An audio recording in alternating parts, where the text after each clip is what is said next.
First Corinthians 13, how it speaks about love. Love is patient, love is kind, does not envy or boast, does not keep record of wrong, it does not insist on its own way. It describes love in so many ways. And I was just going over that scripture over the weekend and recognize some parts where like even I'm like slipping, I'm like, hey, you gotta tighten up in that area.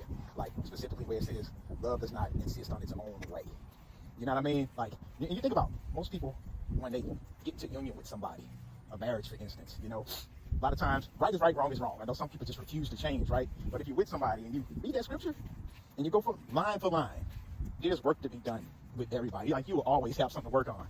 Like even now I feel like I try to move through life in a spirit of love, but it can get hard, you know what I mean? Especially when like you in collaboration with somebody, whether it be at work, school, family, and definitely in like relationship with somebody, romance. It's going to require work, and all of those lines of that scripture are going to be put to the test. Especially if you claim to be somebody that wants it.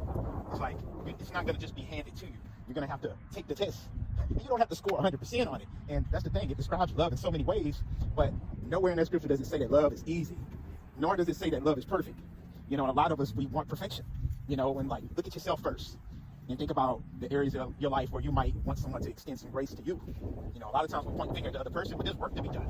Especially if you're in collaboration with somebody, like you each are there to teach the other something. That's just my belief. But go read that scripture. Go read it and read it line for line. And ask yourself, where do you measure in each one of these categories? Because it's something for everybody. So it's always work to be done here. Anyway.